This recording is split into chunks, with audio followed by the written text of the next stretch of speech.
ሰላም ጤና ይስጥልን ክቡራንና ክቡራት የኤንቢሲ አማራ ሚዲያ ቤተሰቦች ሰላምታችን በያላችሁበት ይደረሳችሁ። እነሆ የዕለተ ረቡዕ የሰኔ 4 2017 ዓመተ ምህረት የከሳቱን የግንባርና ወቅታዊ መረጃዎችን ወደ እናንተ ማቅረብ እንጀምራለን። ቻናላችንን ሰብስክራይብ፣ ቪዲዮንም ላይክ በማድረግ ቤተሰብ እንድትሆኑ የአማራን ሕዝብ ትግል ልታግዙ በአክብሮት እንጠይቃለን። አብራችሁ ቆዩ። የአማራ ፋኖ ብሔራዊ ኃይል ጎጃም ቀጠና የአዲስ ዓለማየሁ ክፍለ ጦር የደጃዝማች ተድላ ጓሉ ብርጌድ ልጆች ጀብድ ሰርተዋል ተባለ። ዛሬ ሰኔ 4 2017 ዓ.ም በተሰራ ኦፕሬሽን ሁለት የዞንና የወረዳ ከፍተኛ አመራሮች የተደመሰሱ ሲሆን ሁለቱ የወረዳና የዞን ከፍተኛ አመራሮች በላንድ ክሩዘር መኪና ታጅቦ በመጓዝ ላይ ያሉ በደፈጣ ኦፕሬሽን ተደምስሰዋል። ከአመራሮቹ ጋር በእጀባ ላይ የነበሩ ከ9 በላይ የጠላት ኃይል አብረው ሲደመሰሱ ከ11 በላይ ቁስለኛ መሆናቸውን አረጋግጠናል ብለዋል ምንጮች። የአፋባ በጎጃም ቀጠና የአዲስ ዓለማየሁ 7ኛ ክፍለ ጦር ተድላ ጓሉ ብርጌድ ማዕበል ልዩ ተወርዋሪ ጉዳልማ ከተማ ላይ በነበረው የብልጽግና ሰራዊት ላይ መብረቃዊ ጥቃት በመፈጸም ያለአንዳች ጉዳት ወደ ቦታቸው ተመልሰዋል። በዚህ ኦፕሬሽን አንድ ቲም የጠላት ኃይል የተደመሰሰ ሲሆን ብሬን ተኳሹን ጨምሮ ከ11 በላይ ጠላት ማቁሰል ተችሏልም ተብሏል። ከዚህ ልዩ ኦፕሬሽን በኋላ ለመልባሎቹ ከደጀን ወደ ደብረ ማርቆስ ሬሽን ጭኖ እየተጓዘ የነበረን የጠላት ኃይል የዳ ወንዝ ላይ ከረፋዱ 5 ሰዓት ተኩል እስከ 6 ሰዓት በከፈቱት ተኩስ ሰብአዊና ቁሳዊ ኪሳራ አድርሰዋል። በዚህ ውጊያ ሁለት ያገዛዙ አሽከሮችን ከባድ ቁስለኛ ማድረግ ሲቻል 3 ተሽከርካሪዎች ከጥቅም ውጭ ሆነዋል ሲል የአዲስ ዓለማየሁ ክፍለ ጦር መረጃውን አጋርቶናል። በሌላ በኩል ዛሬ ሰኔ 4 2017 ዓ.ም የወራሪው አብይ አህመድ አሽከር ሆነው ሲያገለግሉ የነበሩ የመከላከያ አባላት የአፋባ ጎጃም ቀጠና የአዲስ ዓለማየሁ 7ኛ ክፍለ ጦር አብራጅት ብርጌድን ተቀላቅሏል። አትርሰው አበበ፣ ከቤ ፈንቴ፣ ይስማው ሸቴ የተባሉ የመከላከያ አባላት ናቸው አገዛዙን ከርተው ፋኖን የተቀላቀሉት ተብሏል። በተያያዘ ዜና የበላይ ዘለቀ 8ኛ ክፍለ ጦር ሰኔ 2 2017 ዓ.ም በሸበል በረንታ ወረዳ የድሃ ከተማ መሽጎ የሚገኘው ያገዛዙ ኃይል ወረጎና አካባቢው ቀበሌ ወይን ውሃ ጎጥ ላይ በደፈጣ አሽፈራው ገርባው ብርጌድ ያገዛዙን ኃይል በመበተን ከጠዋቱ 3 ሰዓት እስከ 8 ሰዓት ተኩል ድረስ የቆየ ውጊያ በማድረግ ፓትሮሉን ከጥቅም ውጭ በማድረግ 5 ያገዛዙ ኃይል እስከ ወዲያኛው ሲሸኙ 8 ቁስለኛ መሆናቸው ተረጋግጧል። እጅግ አሳዛኝ ዜና ሰከላ ወረዳ ግሽ አባይ ከተማ ተሰምቷል። በአገዛዙ እጅ ከተያዙት ንጹሃን መካከል አንዱ መረሸኑ ተገልጿል። አሸባሪውና ዘራፊው ቡድን ትናንት ሰከላ ወረዳ ግሽ አባይ ከተማ ዙሪያ አንዱ ኪሲ ቀበሌ 3 ንጹሃን ማፈኑ ተሰምቶ የነበረ ሲሆን ከሶስቱ መካከል አንዱን ሹመት አቤል ነው የተባለ የ40 ዓመት ጎልማሳ ዛሬ በአሰቃቂ ሁኔታ ተረሽኗል። ሁለቱ ንጹሃን ያሉበት ሁኔታ አይታወቅም። የሟች ሹመት አቤል ቀብሩ በአዱሲ ቤተክርስቲያን ተፈጽሟልም ተብሏል። የሟች ሹመት አቤል ወንድም በባለፈው ዓመት የአፈር ማዳበሪያ ለማምጣት አገራማን ብሎ በወጣበት በዚህ ሰው በላ ቡድን ተረሽኗል። ከአንድ ቤት ሁለት ወንድማማቾች በአንድ ዓመት ያለምንም ጥፋታቸው እንደ በግ ታርደዋል። የሁለቱ ወንድማማቾች ልጆች ያለ አባት ሲቀሩ የሁለቱ ወንድማማቾች ሚስቶችም ያለ ባል ቀሩ ሲል ፋኖ የቻለ አድማሱ የጊዮን ብርጌድ ቃል አቀባይ መረጃውን አጋርቶናል።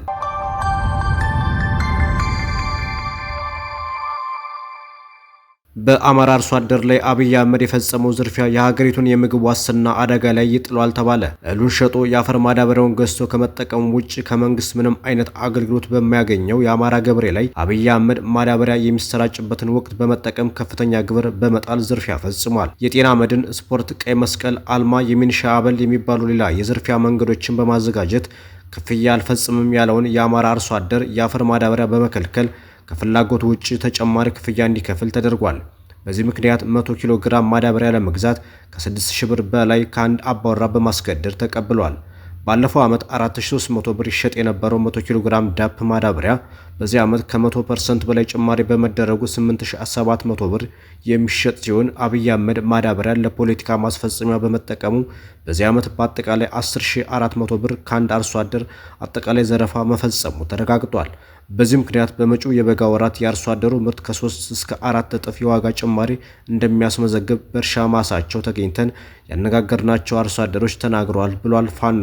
አንድ የሀገር መከላከያ ሰራዊት ከ2% በላይ የሀገሪቱን በጀት እንዳይጠቀም በሚደነግገው ዓለም አቀፍ የጦር ሕግ በመጣስ ከ62% በላይ የሀገሪቱን በጀት አማራውን ለሚገድለው የመከላከያ ሰራዊት እንዲውል በማድረግ ለመንግስት ሰራተኞች የሚከፈለው ደሞዝ በመቋረጡና የኑሮ ውድነቱ በመባባሱ ሰራተኞች ልጆቻቸውን መመገብ የማይችሉበት ደረጃ ላይ ደርሰዋል። የዋጋ ንረቱ በፍጥነት እያሻቀበ ዜጎች የዕለት ጉርስ ለማግኘት በእጅጉ የተፈተኑበት ዓመት እንደሆነ የጤና ባለሙያዎች ያሰሙት የተቃውሞ ሰልፍ አንዱ ማረጋገጫ ሲሆን በቀጣይ የምርት ዘመን የአርሶ አደሩ ምርት ከፍተኛ ጭማሪ እንደሚያሳይ ያረጋገጡ ነጋዴዎች አስመጭና ሻጮች፣ አከፋፋዮችና ቸርቻሪዎች ከወዲሁ ሸቀጦችን በውድ ዋጋ መሸጥ ጀምሯል።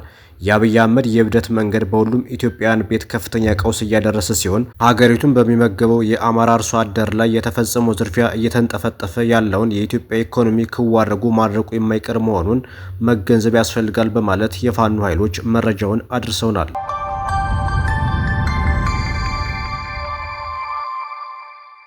የኢትዮጵያ ኢንሳይደር የበይነ መረብ ሚዲያ መስራችና ዋና አዘጋጅ ጋዜጠኛ ተስፋለም ወልደየስ መታሰሩ ተገለጸ።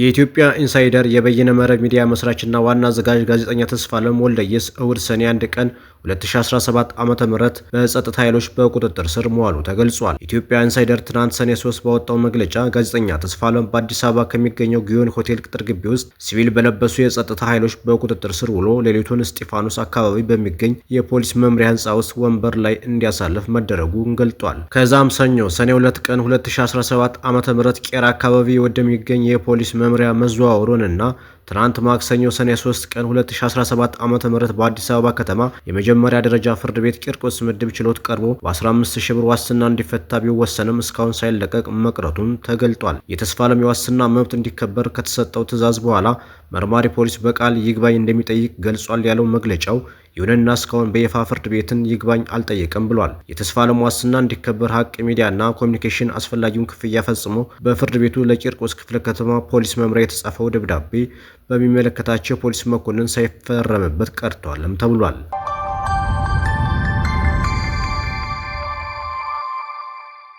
ከትግራይ ኃይሎች የተነጠሉ ከፍተኛ ወታደራዊ መኮንኖች በአፋርና ትግራይ ክልሎች አዋሳኝ አካባቢዎች ከህወሓት ቁጥጥር ነጻ የሆነ ታጣቂ ኃይል ለማቋቋም እንቅስቃሴ መጀመራቸውን ይፋ አድርገዋል። ከእንቅስቃሴው መሪዎች አንዱ የሆኑት ብርጋዴር ጄኔራል ገብረ እግዚአብሔር በየነ 4 ክፍለ ጦር ታጣቂ ኃይል አደራጅተናል በማለት መናገራቸውን የዘገበው ቢቢሲ ነው። አዲስ ታጣቂ ኃይል ማቋቋም ያስፈለገው ትግራይ ከህወሓት ጋር የተጣበቀ የጸጥታ ይዛ መቀጠል የለባትም በሚል እምነት እንደሆነ ጄኔራሉ ተናግረዋል ተብሏል። ፌዴራል መንግስቱ የአዲሱን ታጣቂ ኃይል መደራጀት እንደሚያውቅና እስካሁን ግን አዲሱ ኃይል ከፌዴራል መንግስቱ ምንም አይነት ድጋፍ እንዳላገኘ ጄኔራሉ መናገራቸውን ዘገባው ጠቅሷል። በሌላ ዜና የቀድሞ የትግራይ ጊዜያዊ አስተዳደር ፕሬዝዳንትና የጠቅላይ ሚኒስትር አብይ የምስራቅ አፍሪካ ጉዳዮች አማካሪ ጌታቸው ረዳ ህወሓት የደቡባዊ ትግራይ አስተዳደራዊ መዋቅሮችን በኃይል ለመቆጣጠር ከሞከረ ከፌዴራል መንግስቱ ጋር ግጭት ውስጥ ይገባል በማለት ቲቢኤስ ከተባለ የበይነ መረብ ጣቢያ ጋር ባደረገው ቃለ ምልልስ አስጠንቅቋል። ጌታቸው ህወሓት የደቡባዊ ትግራይ አስተዳደራዊ መዋቅሮችን በኃይል ለመቆጣጠር የወሰነው በኤርትራ መንግስት አይዞባይነት ነው በማለት ጌታቸው ከሷል። የህወሓት ሊቀመንበር ደብረጽዮን ገብረ ሚካኤል ከአንድ ወር በፊት ከወይን ጋዜጣ ጋር ባደረጉት ቃለ ምልልስ ህወሓት የደቡባዊ ትግራይ አስተዳደራዊ መዋቅሮችን በመቆጣጠር መልሶ ማደራጀት ሀሳብ እንዳለው መናገራቸው ይታወሳል። ይህ በእንዲህ እንዳለ የኤርትራ መንግስት ቃል አቀባይ የማነ ገብረ መስቀል 85 ያህል የኦሮሞ ምሁራን ሰሞኑን ለፕሬዝዳንት ኢሳያስ የጻፉት ግልጽ ደብዳቤ በርካታ ስህተቶችና መሰረተ ቢስ ወንጀላዎች ያሉበት ነው በማለት በማህበራዊ ትስስር ገጻቸው ምላሽ ሰጥተዋል። አለመግባባቶችን ለመፍታት ትክክለኛው መንገድ በደብዳቤው ጸሐፊዎችና በኤርትራውያን አቻዎቻቸው መካከል የፊት ለፊት ውይይት ማድረግ እንደሆነም የማነ ገልጸዋል። ፕሬዝዳንት ኢሳያስ በዘንድሮ የኤርትራ ነጻነት በዓል ላይ ስለ ፖለቲካዊ ኦሮሞማ ያነሱት ነጥብ አንዳንድ ወካይ ያልሆኑ አካላት ከቅርብ ጊዜ ወዲህ የሚያራምዱትን አስተሳሰብ ብቻ የሚመለከት መሆኑንም የማነ አብራርተዋል። የማነ አያይዘውም በአሁኑ ወቅት በቀጠናው የጦርነት ነጋሪት እየጎሰሙ የሚገኙት የኤርትራን ሉዓላዊ ግዛቶች በኃይል መያዝ የሚፈልጉ አካላት እንጂ ኤርትራ አይደለችም ብለዋል። የኦሮሞ ሕዝብ ለበርካታ ዓመታት ለመብቱ ሲያደርገው ለቆየው ትግል ኤርትራ አጋርነቷን ስትገልጽ መቆየቷንም የማነ ገልጿል። በውጭ የሚገኙ የኦሮሞ ብሔር ምሁራን ፕሬዝዳንት ኢሳያስ የኢትዮጵያ መንግስትን ፖሊሲ ሲወቅሱ ኦሮሞማን በተሳሳተ አረዳድ አቅርበዋል በማለት ባለፈው ሳምንት ለፕሬዝዳንቱ ግልጽ ደብዳቤ ጽፈው ነበር።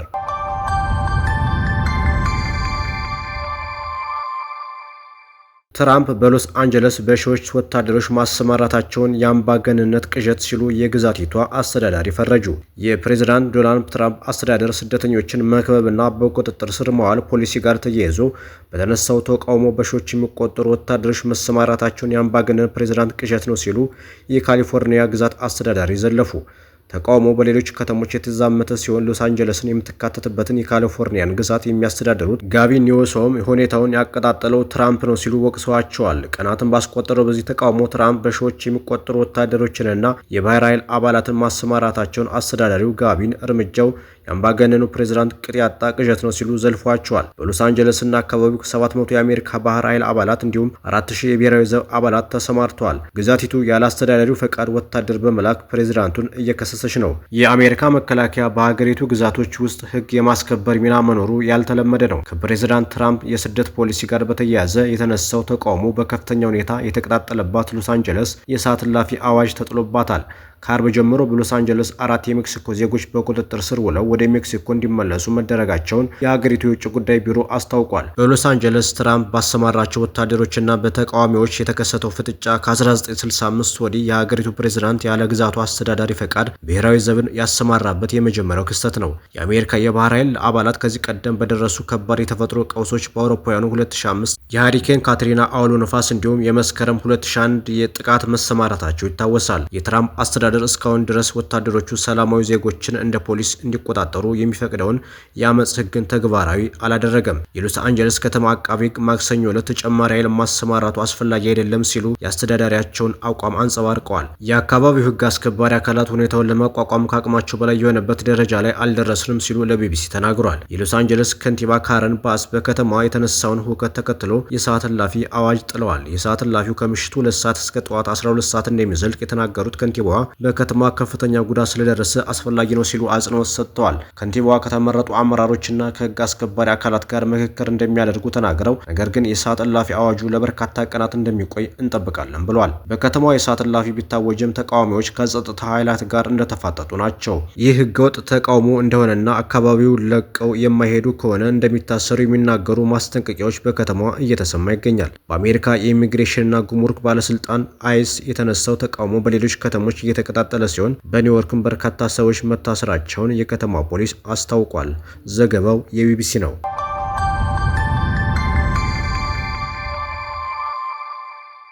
ክቡራና ክቡራት አድማጭ ተመልካቾቻችን ለዛሬው ለሰዓቱ የነበረን የዜና ወጃ ይህንን ይመስል ነበር። ሰናይ ጊዜ ተመኘን።